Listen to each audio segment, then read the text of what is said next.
Albert Einstein ने nuclei के energy के सोर्स को सबसे पहले समझाने की कोशिश करी थी। सक्सेसफुली उसने समझाया था। When he suggested his theory of relativity and mass energy relationship, mass energy equivalence. In fact, हम आइंस्टाइन को फादर ऑफ मॉडर्न फिजिक्स कहते हैं। जब हम मॉडर्न फिजिक्स स्टार्ट करते हैं तो हमें स्टार्ट आइंस्टाइन के कंसेप्ट से ही करना होता है और एंड भी आइंस्टाइन के ही कंसेप्ट से होती है। पूरी तरह से मॉडर्न फिजिक्स का जो जनक कहे जाते हैं वह आइंस्टाइन ही है। इनफैक्ट आइंस्टाइन ने पूरी फिजिक्स को ही बदल दिया था। आइंस्टाइन ने न्यूटन के काफी सारे कंसेप्ट को गलत साबित कर दिया था। न्यूटन का जो एक बेसिक प्रिंसिपल था, एनर्जी कंजर्वेशन प्रिंसिपल, आइंस्टाइन ने उस बेसिक प्रिंसिपल को ही गलत कह दिया था। आइंस्टाइन का कहना था न्यूटन जिसे एनर्जी कहता है वह एनर्जी न क्रिएट भी हो सकती है, डिस्ट्रॉय भी हो सकती है। That energy is not conserved. In fact Newton mass और एनर्जी इन दोनों को दो अलग अलग फिजिकल पैरामीटर के रूप में ट्रीट करता। न्यूटन का कहना था mass is a property of body by virtue of which it possess inertia and energy is property of body by virtue of which body do some work. मास की वजह से किसी भी बॉडी के पास में इनर्शिया होता है और एनर्जी की वजह से कोई सी भी बॉडी कोई वर्क करती है। The two physical quantities are totally different. They have got no relationship among them. During any physical or chemical phenomena, mass is separately conserved, energy is separately conserved. There is no relationship between them. किसी भी physical या chemical phenomena में मास अलग constant रहेगा, energy अलग constant रहेगी। दोनों के लिए दो अलग अलग इक्वेशन आएंगे। इन दोनों में आपस में किसी तरह का कोई संबंध नहीं। जबकि आइंस्टाइन ने कहा mass and energy they are related quantities. In fact mass is also a form of energy. Mass and energy are interconvertible. Mass can be destroyed and it may be converted into energy. Energy can be destroyed and it may be converted into mass. This was the concept suggested by Einstein. Einstein का कहना था Newton जिसे मास कहता है उसे create भी कर सकते हैं और डिस्ट्रॉय भी कर सकते हैं। न्यूटन जिसे एनर्जी कहता है उसे क्रिएट भी कर सकते हैं और डिस्ट्रॉय भी कर सकते हैं। इनफैक्ट मास और एनर्जी ये दो अलग अलग चीजें नहीं है। मास भी एनर्जी का ही एक रूप है। मास को एनर्जी में परिवर्तित करा जा सकता है, एनर्जी को मास में परिवर्तित करा जा सकता है। मास को डिस्ट्रॉय करके आप एनर्जी क्रिएट कर सकते हो और एनर्जी को डिस्ट्रॉय करके आप मास क्रिएट कर सकते हो। और दोनों में एक संबंध लिखा जा सकता है, दोनों में एक रिलेशनशिप लिखी जा सकती है। And that relationship is E is equal to mc square.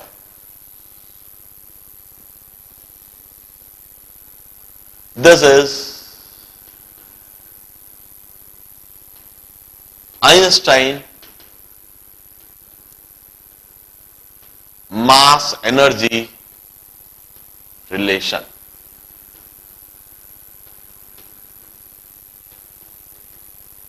Relationship.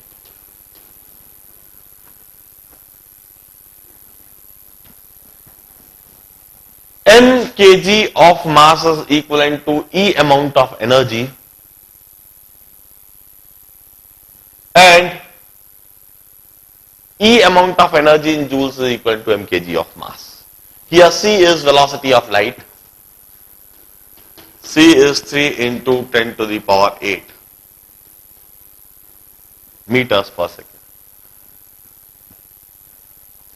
First of all, check the dimensional correctness of this equation, क्या यह इक्वेशन डायमेंशनली करेक्ट है? हम इस बात को सबसे पहले चेक करते हैं। हम अच्छी तरह से जानते हैं एनर्जी का डायमेंशन होता है ml² T⁻⁻²। Energy is force into displacement, force is ml T⁻², energy होती है ml² T⁻²। यह LHS का डायमेंशन है। जरा RHS का डायमेंशन चेक कर लेते हैं। मास का डायमेंशन m होएगा और वेलोसिटी का डायमेंशन होता है Lt⁻⁻1²।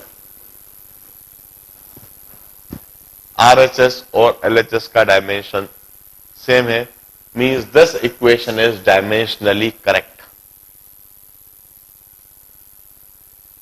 आइंस्टाइन ने कहा यदि कहीं पर डेल्टा m मास डिस्ट्रॉय हो रहा है तो वहां पर एनर्जी क्रिएट होती है delta E, and it may be related like this, delta E is equal to delta mc²। Delta m is the mass destroyed and delta E is the energy created. Delta M is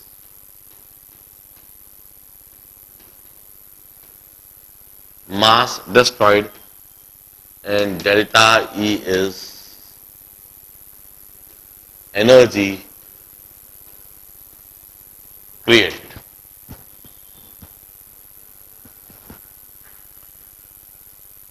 Try to estimate.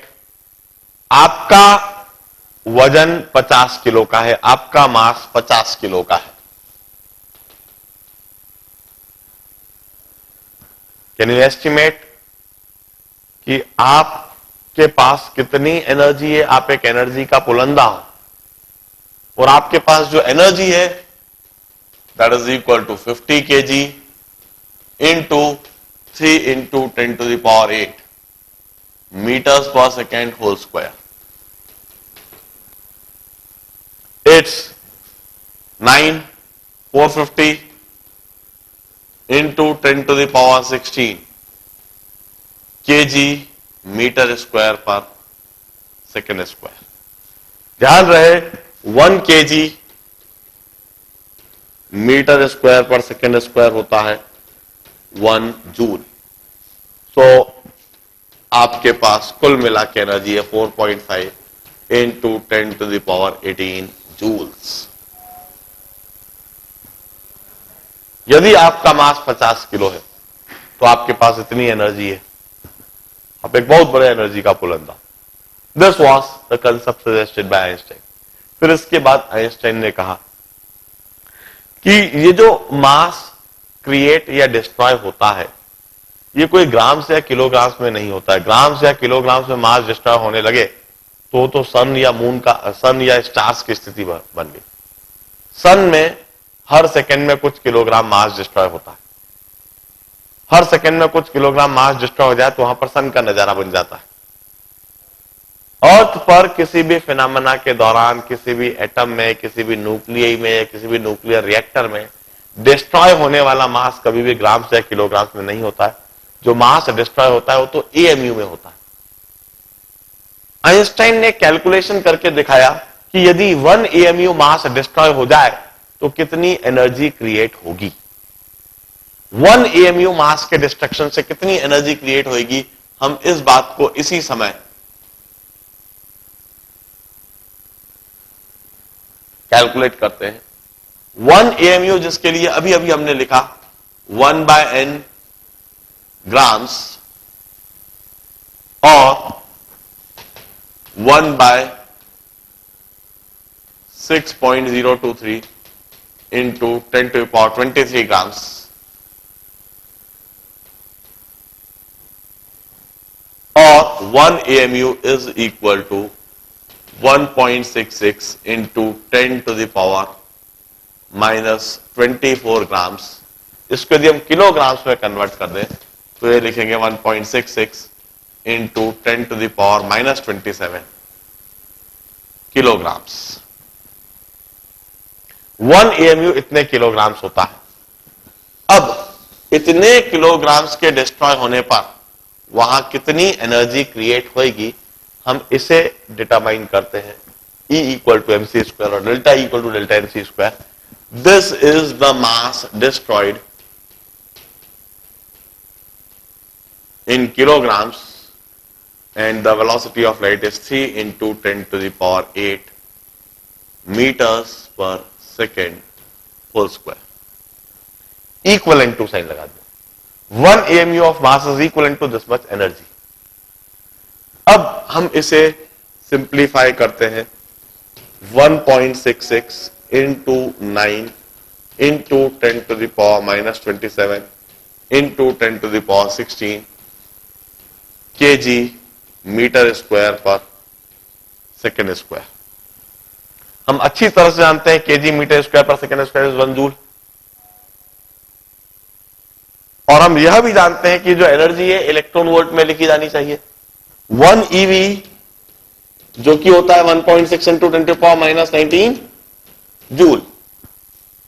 इधर से हम लिख देंगे 1 joule is 1 upon 1.6 into 10 to the power minus 19 EV. 1 electron volt is 1.6 into 10 to the power minus 19 joule. इसको denominator में ले आऊं तो 1 joule equal to 1 upon 1.6 into 10 to the power minus 19 EV. मैं इसे लिखता हूं 1.66 into 9 into इधर दिखेगा 10 to the power minus 11 joules और इसको ईवी में कन्वर्ट करने के लिए 1.66 into 9 into 10 to the power minus 11 upon 1.6 into 10 to the power minus 19 electron volt.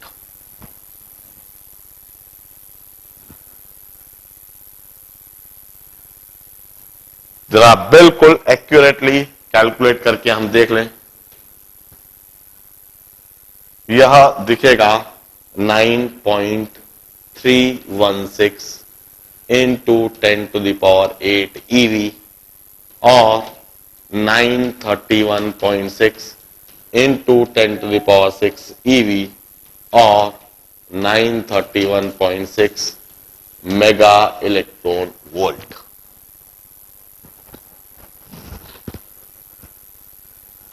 Einstein concluded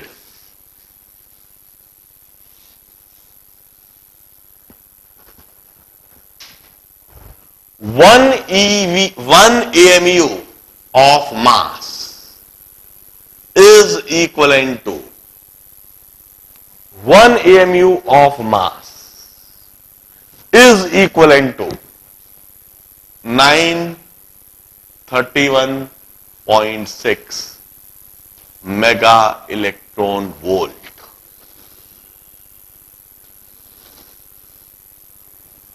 this is termed as Einstein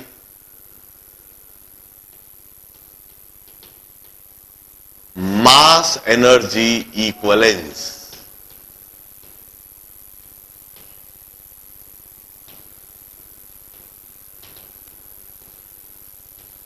इसे हम आइंस्टाइन मास एनर्जी इक्विवेलेंस कहते हैं।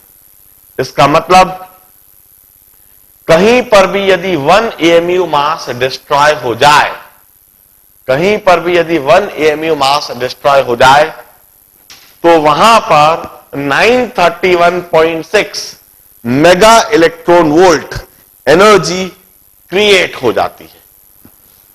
किसी भी जगह पर यदि 1 AMU मास डिस्ट्रॉय हो जाए तो वहां पर 931.6 mega electron volt energy create हो जाती है। जरा इस कैलकुलेशन को बड़े ध्यान से फिर वापस देखिए। हमें किस तरह से ऑब्टेन करा गया है यह तरीका भी सीखना है और फाइनली जो एक्सप्रेशन ऑब्टेन हुआ है उसे रटना भी है। रटना इसलिए जरूरी है जब भी एग्जामिनेशन में आ जाए तो सीधा सीधा अप्लाई करें, और समझना इसलिए जरूरी है कि यदि कोई नई चीज आ गया, कोई नया मॉडिफिकेशन आ गया तो हमें करना भी आना चाहिए। 1 AMU ऑफ मास, 1 AMU मास हमेशा बराबर होता है 1/n ग्राम्स के। Here n is Avogadro's number. ये इसके पहले भी बताया, दोबारा रिपीट कर रहा हूं. 1 AMU of mass is 1 by n grams means 1 gram upon Avogadro's number. Avogadro's number is 6.023 into 10 to the power 23. इसको हम सिंप्लीफाई करेंगे तो यह दिखने लगेगा 1.66 into 10 to the power minus 24. 1 AMU इतने ग्राम्स के बराबर होता है.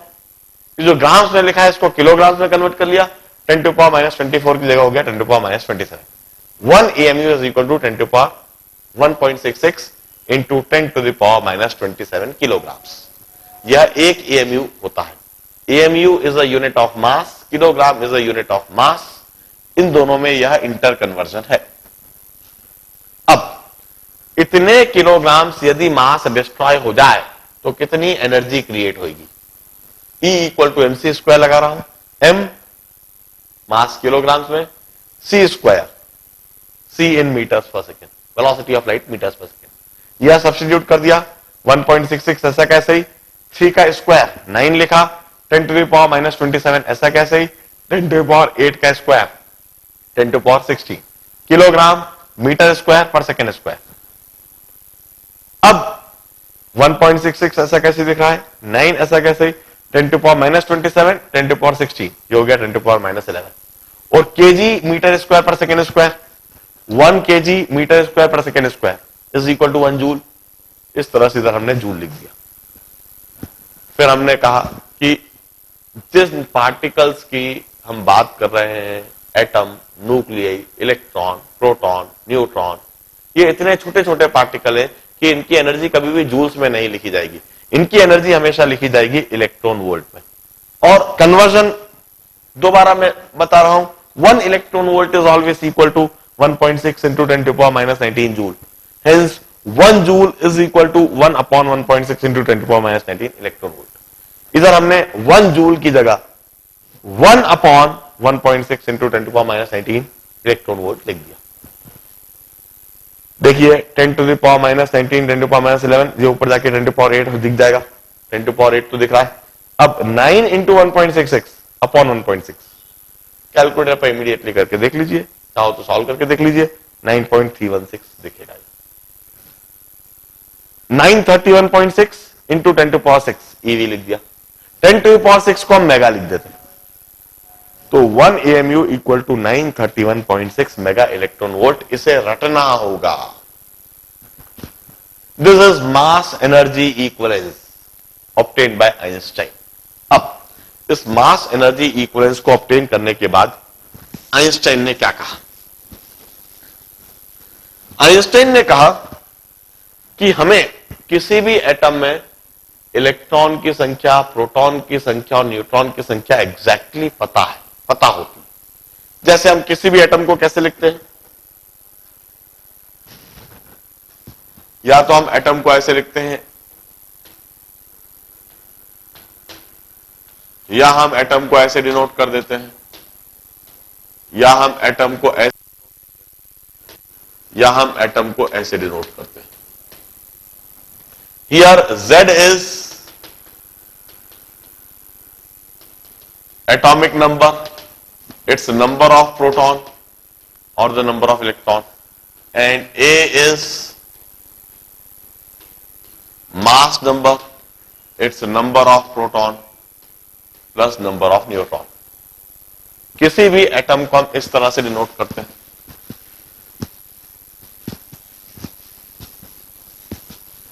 और उसमें एटॉमिक नंबर डिफाइन करते हैं और मास नंबर डिफाइन करते हैं. एटम में ऊपर की तरफ जो लिखा हुआ होता है, कैसे भी लिखा जाए, ऊपर की तरफ जो लिखा हुआ होता है वो mass number, and that is in fact number of proton plus number of neutron.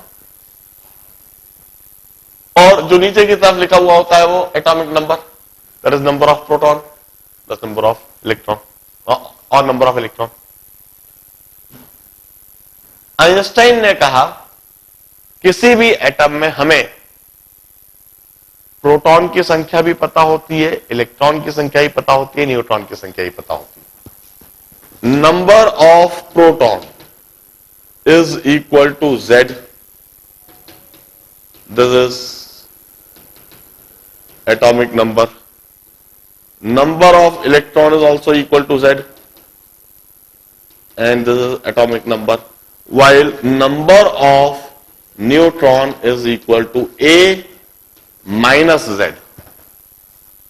देखिए, mass number A is equal to number of proton, number of neutron plus number of proton, तो Z हो गया, तो नंबर ऑफ न्यूट्रॉन हो गया A minus Z। इसके बाद Einstein ने कहा हमें एक एक प्रोटॉन, एक एक इलेक्ट्रॉन और एक एक न्यूट्रॉन का मास पता है। प्रोटॉन का मास होता है 1.66 into 10 to the power minus 27 kg और 1.0076 AMU। यह एक एक प्रोटॉन का मास है। एक एक इलेक्ट्रॉन का मास हमें पता होता है, mass of electron is 9.1 into 10 to the power minus 31 kg और 0.00055 AMU। यह एक एक इलेक्ट्रॉन का मास है। एक एक हमें न्यूट्रॉन का भी मास पता होता है, 1.67 into 10 to the power minus 27 kg और 1.0079 AMU।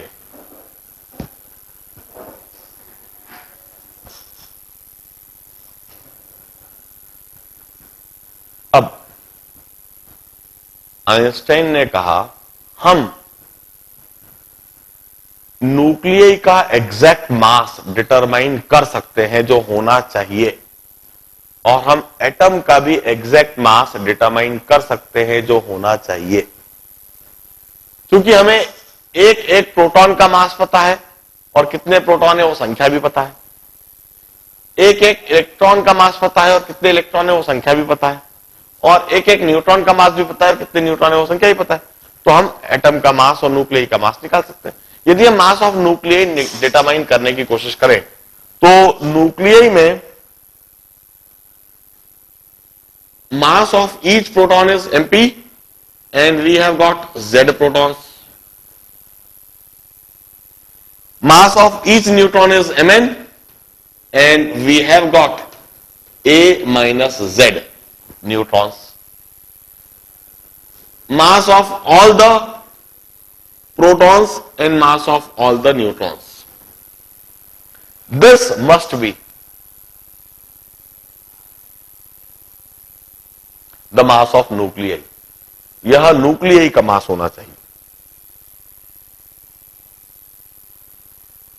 आइडियली यदि हम कैलकुलेट करें तो न्यूक्लियई का इतना मास होना चाहिए। अब एटम का कितना मास होना चाहिए? एटम में न्यूक्लियई के अलावा बाहर घूमने वाले इलेक्ट्रॉन्स होते हैं, जेड इलेक्ट्रॉन्स होते हैं।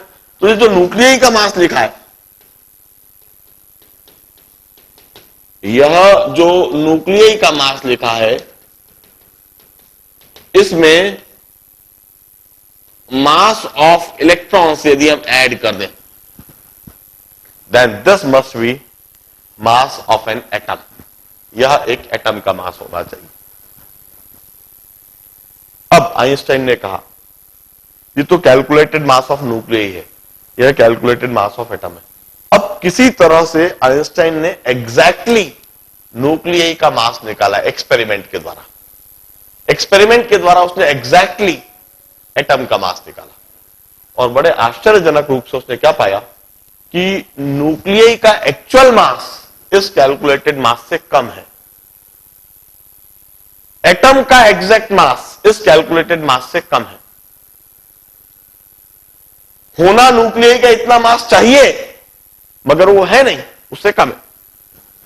कितना कम है? मास ऑफ न्यूक्लियई इज लेस, और जो डिफरेंस था उसने उसको डेल्टा एम से डिनोट करा। Mass of, actual mass of atom उसने निकाला, और कैलकुलेटेड मास से जो डिफरेंस आया उसको डेल्टा एम से डिनोट करा, और इस डेल्टा एम को उसने कहा मास डिफेक्ट। इस डेल्टा एम को उसने कहा mass defect. Einstein discovered defect in the mass of nuclei. Einstein ने न्यूक्लियई के मास में एक डिफेक्ट डिस्कवर करा। उसने देखा कि वाकई में न्यूक्लियई का जितना मास होना चाहिए उतना होता नहीं है, उससे कुछ कम होता है। इस मास डिफेक्ट को ऑब्जर्व करके आइंस्टाइन ने एनर्जी के सोर्स को समझ लिया। आइंस्टाइन ने कहा न्यूक्लियई का स्वयं का मास ही न्यूक्लियई की एनर्जी का सोर्स है। ये जो मास डिफेक्ट आप ऑब्जर्व कर रहे हो, इनफैक्ट यह मास वहां पर डिस्ट्रॉय हो चुका है।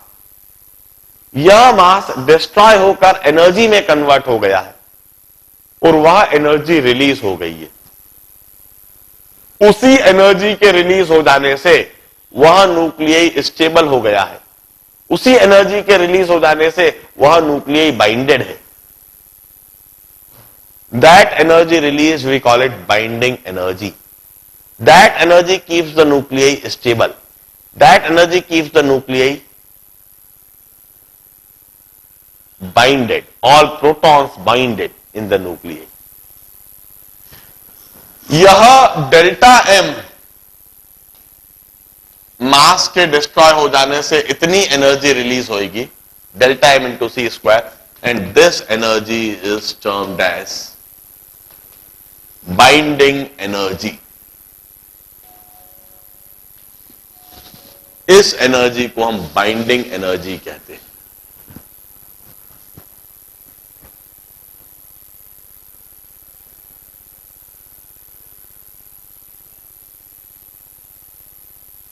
अब जैसे इंडिया में रहने वाले सभी को हम क्या कहते हैं? इंडियन। बिल्कुल इसी तरह से न्यूक्लियई के अंदर रहने वाले किसी को भी हम क्या कहेंगे? Nucleon.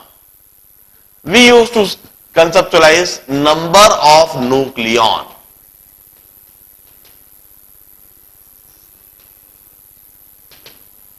Number of nucleon. Nucleon means any particle residing in the nuclei. Proton भी न्यूक्लियई में रहता है, न्यूट्रॉन भी न्यूक्लियई में रहते हैं। The total number of nucleon is number of proton plus number of neutron, that is equal to mass number. A. We used to conceptualize binding energy per nucleon.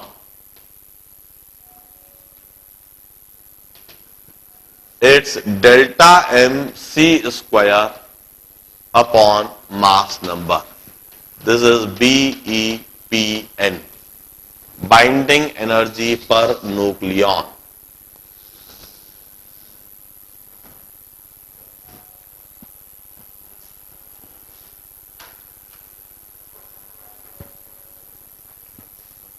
और Einstein ने एक बड़ी इंटरेस्टिंग सी बात देखी थी।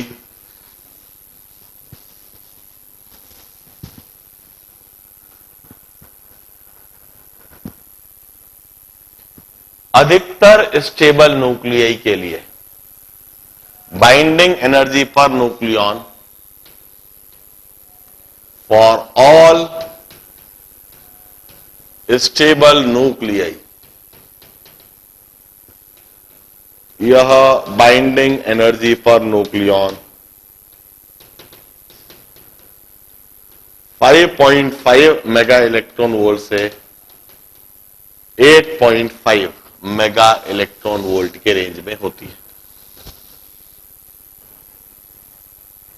For all stable nuclei binding energy per nucleon 5.5 mega electron volt से 8.5 mega electron volt के range में होती है।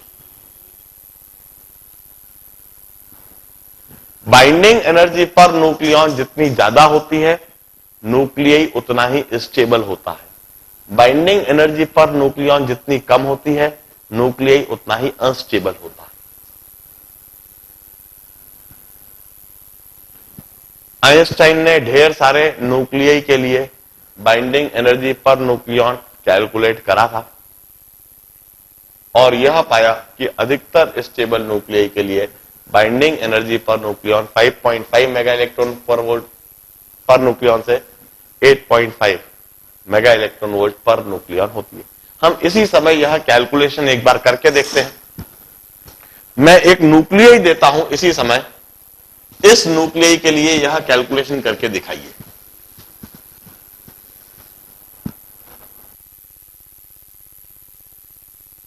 Helium nuclei is 4.002603। This is the notation for helium nuclei. ध्यान रहे, यदि मैं सिर्फ 2 लिखा हुआ होता तो वह एक हीलियम एटम का नोटेशन होता, मगर इधर मैंने +2 लिख दिया। +2 लिख दिया मतलब पॉजिटिव चार्ज, मतलब 2 इलेक्ट्रॉन वहां पर नहीं है, इसका मतलब यह है एक हीलियम न्यूक्लियाई का notation.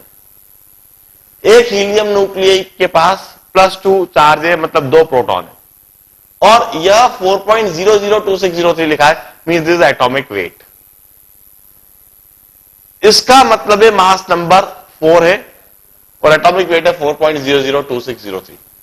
This is notation for helium nuclei.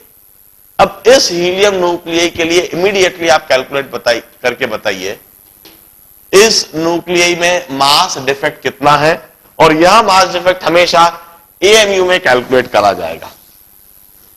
यह मास डिफेक्ट हमेशा एएमयू में कैलकुलेट करा जाएगा। मास डिफेक्ट कैलकुलेट करने के लिए हम यह वाला एक्सप्रेशन लगाएंगे, क्योंकि हमें न्यूक्लियाई का मास दे रखा है, इसलिए न्यूक्लियाई के मास वाला एक्सप्रेशन लगाएंगे। इसमें न्यूक्लियाई का मास सब्स्टिट्यूट करेंगे, प्रोटॉन का मास और न्यूट्रॉन का मास। ध्यान रहे, प्रोटॉन का मास हमेशा एएमयू में लेना चाहिए, न्यूट्रॉन का मास भी हमेशा एएमयू में लेना चाहिए। दोनों मासेस को एएमयू में लेकर न्यूक्लियाई का मास सब्सट्रैक्ट करके मास डिफेक्ट एएमयू में कैलकुलेट कर दीजिए। मास डिफेक्ट एएमयू में कैलकुलेट करने के बाद फिर हम बाइंडिंग एनर्जी कैलकुलेट करेंगे। Binding energy would always be calculated in MeV. हम अच्छी तरह से जानते हैं इतना मास वहां पर डिस्ट्रॉय हुआ है, ये हमने कैलकुलेट करके रख लिया है। अब 1 एमयू मास यदि डिस्ट्रॉय होता है तो वहां 931.6 एमईवी एनर्जी क्रिएट होती है। इतने मास के डिस्ट्रॉय होने से कितनी एमईवी एनर्जी क्रिएट होगी, इसे डिटरमाइन करने के लिए जो भी मास डिफेक्ट आया है आपका एएमयू में, उसको 931.6 से मल्टीप्लाई कर दीजिए, वह हमारी बाइंडिंग एनर्जी होगी। फिर इसके बाद कैलकुलेट करेंगे बाइंडिंग एनर्जी पर न्यूक्लियन इन एमईवी पर न्यूक्लियन। जो ऊपर हमारी बाइंडिंग एनर्जी आई है, हम अच्छी तरह से जानते हैं कि हीलियम में 4 न्यूक्लियन है, नंबर ऑफ न्यूक्लियन 4 है, 4 से डिवाइड कर दीजिए और बाइंडिंग एनर्जी पर न्यूक्लियन इसी समय इमीडिएटली क्लास में कैलकुलेट कीजिए और मुझे कैलकुलेट करके बताइए। बाइंडिंग एनर्जी एएमयू में कैलकुलेट कीजिएगा, मास डिफेक्ट एएमयू में कैलकुलेट कीजिएगा, बाइंडिंग एनर्जी एमईवी में, और binding energy per nucleon MeV per nucleon immediately calculate कीजिए।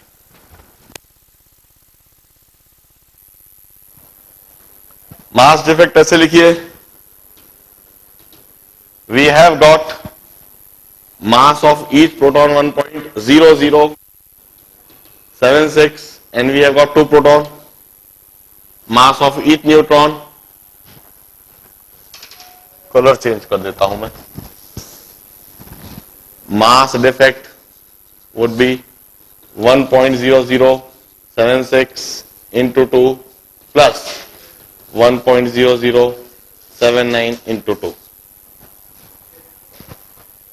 इतने proton mass of each proton, इतने neutron mass of each neutron, ये टोटल न्यूक्लियाई का मास होना चाहिए, मगर है कितना 4.002603। क्या यह कैलकुलेट कर लिया है? यदि कैलकुलेट कर लिया है तो फटाफट बताइए यह मास डिफेक्ट कितना है।